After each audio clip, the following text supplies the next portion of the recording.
Hello and welcome to Unheard, I'm Freddie Sayers. Temperatures in Europe this summer are hot, very hot. The heatwave has been named Charon, after the boatman in Greek mythology that rows you after death over the river Styx to Hades and a never-ending life of hell. So nothing very dramatic then. TV channels have been finding new, ever deeper shades of red to colour in the map.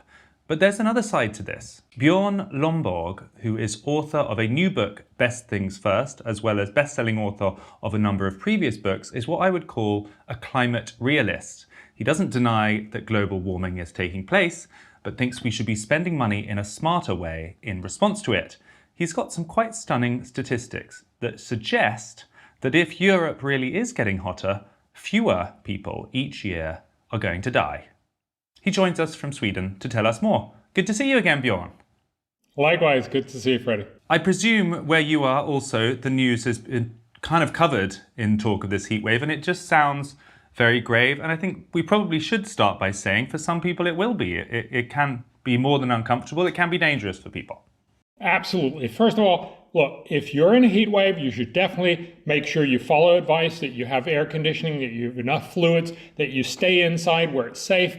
It's dangerous. We're going to cover this later on. But, heat across the world in all kinds of shapes and forms kill almost 600,000 people each and every year. So this is not to be taken lightly, and certainly it's something we should be concerned about. Also, as you point out, global warming is real, and that means temperatures are going to rise. As temperatures rise, we're going to see more heat waves, and hence more of this problem. So that part is right.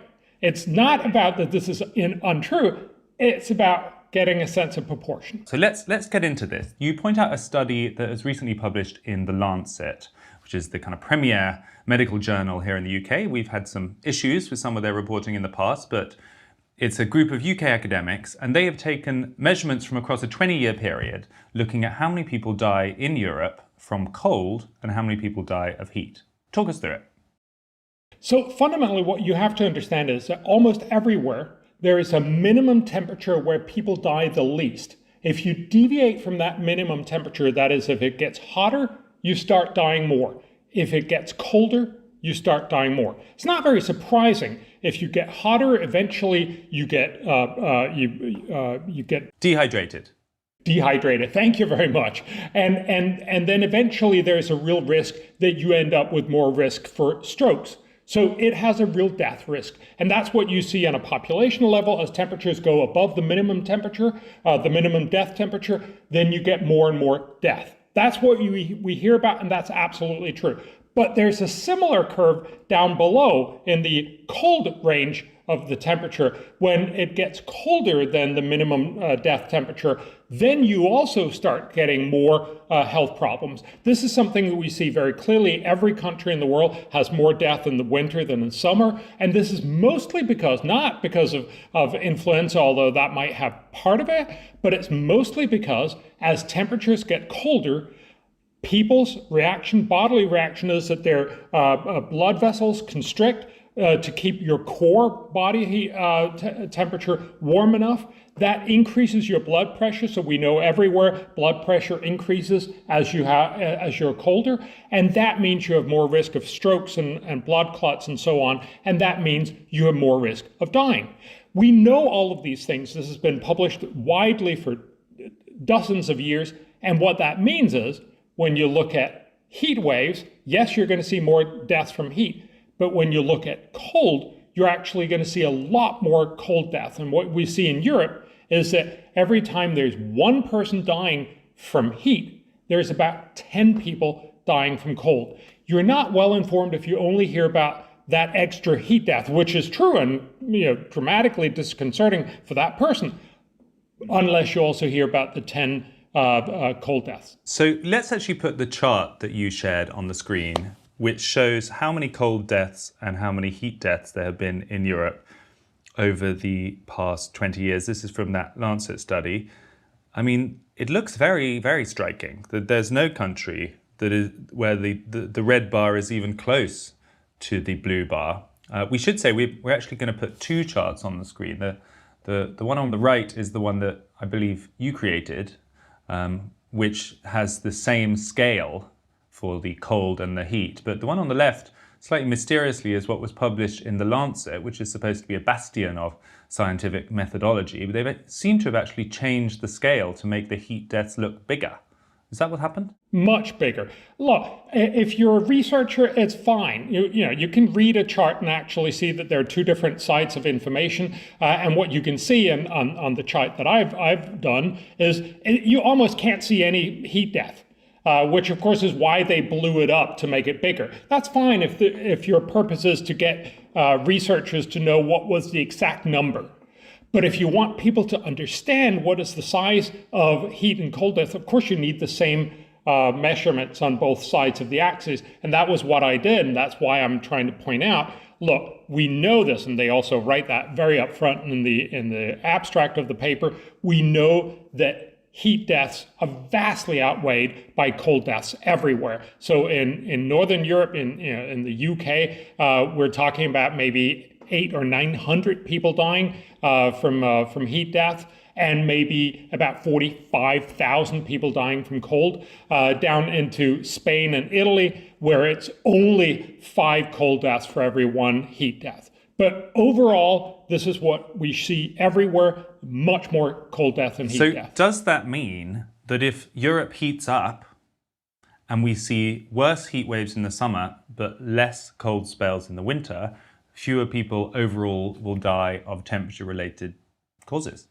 It means that in the first part of the movement. So when you have temperatures going up a little bit, you definitely see fewer people dying because you have a large number of cold deaths that now decline, and you have fairly few heat deaths that increases.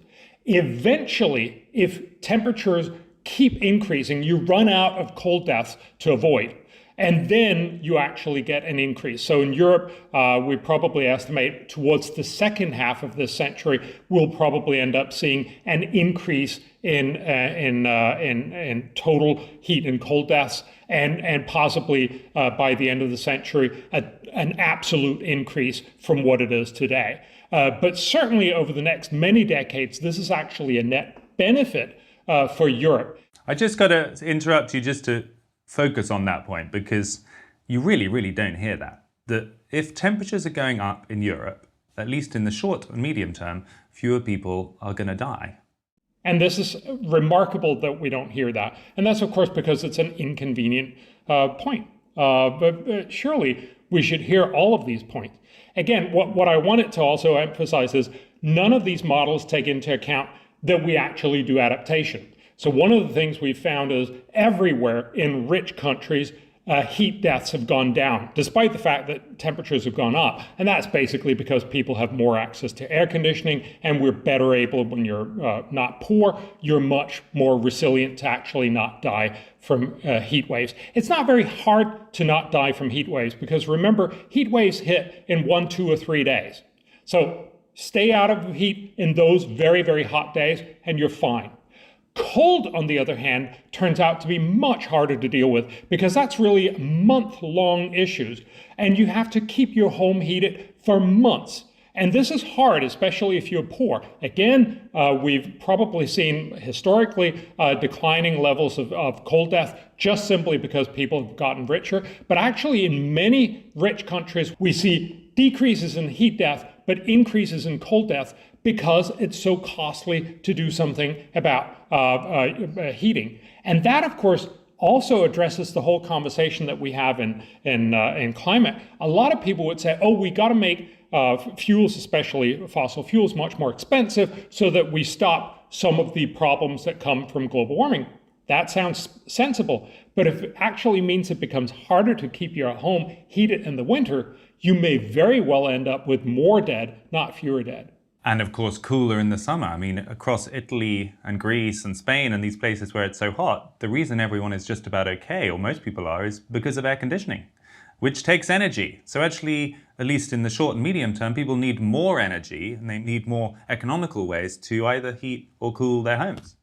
Exactly. If you want to save people, that's the way to go. And also, and we should recognize this, there are very smart, simple ways to keep very large areas, so urban areas, cooler And we should definitely be embracing those. That's about having more water features, more greenery, more light surfaces. So paint the tarmac or the rooftops white or in a light color. That can dramatically reduce heat wave temperatures up to about 10 degrees centigrade, much, much more than any climate policy could do. And of course, much cheaper, much faster, and also prettier. Some people are going to object, okay, this might sound fine for Europe, but what if you're in India? What if you're in China? What if you're in Africa? Is it a different story there? Apparently, I hear rumored that you might have another study from the same journal that suggests otherwise. Talk us through that. A lot of people would suggest that obviously this must be different in India. Now, what is different is India has its minimum temperature, mortality temperature, much higher up. So whereas, the minimum mortality temperature, I believe in England is I forget, but it's 8 or 12 degrees or something. So, very cold. It's more like, 25 degrees in India. But when it's cooler than that in India, people start dying more. When it's hotter than that in India, people start dying more. And the vast amount of people dying in India die because the temperatures are lower, that is, they're colder than the minimum temperature. And so again, what you find is that about 70, 80,000 people die from heat in India each year, but about 600,000 people die from cold in India. So you wouldn't think that listening to the news. I just thought we should put this chart that you shared up on the screen. More cold death than heat death everywhere. This is the first study, again from the Lancet in 2021, that tries to estimate what are all of the world's population seeing from heat and cold. Now, again, we don't have good data from many places.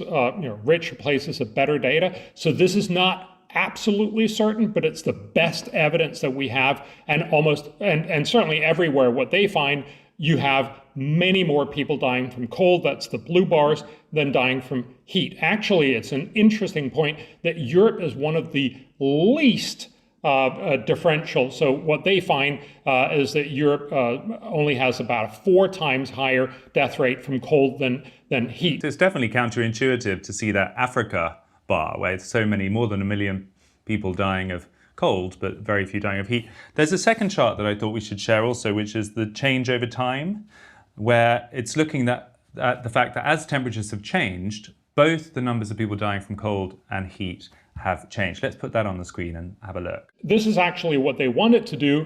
They wanted to show how have temperature changes over the last 2 decades. So from 2000 to 2019, where temperatures have gone up about half a degree.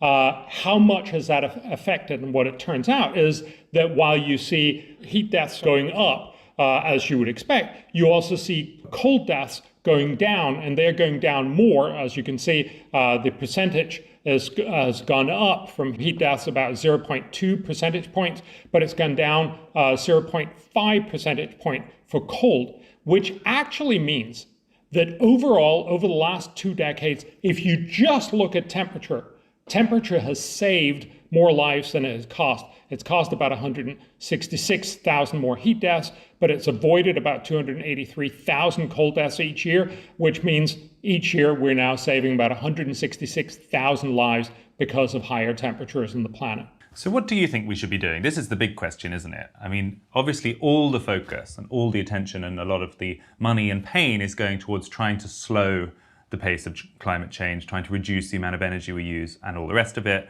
This is net zero. It's the whole program that most Western and probably global countries have agreed on. What's the Bjorn Lomborg program? Where should we be spending time and effort and money instead? So first, we should actually spend some money on green energy and on climate, but we should do so smartly. We should, as we talked about, focus on making sure that people have access to cheap energy so they survive both heat and cold, that we make cities cooler, that we adapt in many different ways. Those are the cheap and simple and obvious things that we should be doing. We also need to fix climate change in the long run. The only way we're going to do that is by making green energy cheaper than fossil fuels. Right now, we're trying to force on everybody stuff that's actually not as good. We're trying to force people to buy electric cars when they don't really want it, or bribe them. We're trying to force them to use less effective and less reliable green energy. We should make that energy cheaper, and innovate that so that it actually is something not just rich, well-meaning people will do a little bit of, but everyone also, the Chinese, the Indians, and the Africans will want to buy. That's how we fix climate change. So it's technology and it's market rather than top-down nudging and behavior change. Well, it's not nudging if you're going to, for instance, prohibit fossil fuels. That is, drastic changes, and that's very likely just not going to be accepted even by rich populations, but certainly not going to be accepted in most of the rest of the world. While we do that, instead of spending trillions of dollars on something that will have very little chance of actually being accepted worldwide and will have fairly little benefits before the end of the century, we should be spending hundreds of billions of dollars in fixing climate smartly. But that would, of course, open up lots of resources to also remember there are lots of other problems. If you ask most people around the world, what do they care about? They care about the fact that their kids die from easily curable infectious diseases, don't have enough food, have terrible education, and so on. These are very simple, basic things that we should first address. And so I've actually just written a book, as you mentioned, called Best Things First, where we've tried together with lots of other economists to focus where can you spend money and help the world, especially the world's poorest, in the best possible way. Turns out that these are the simple things that we probably all kind of know, but we should be focusing a lot more on. So focus on tuberculosis and malaria, two diseases that are huge. Tuberculosis is bigger than COVID last year. It's been the biggest infectious disease killer at 1.5 million people over the last decade at least. We fix this in the rich world. We haven't in the poor world. We should. And we, for about $6 billion, can avoid about 1 million deaths each year. I should say, if viewers are interested in the other ones, which I'm sure they are, we will put a link to your book at the bottom of this video so they can find out more.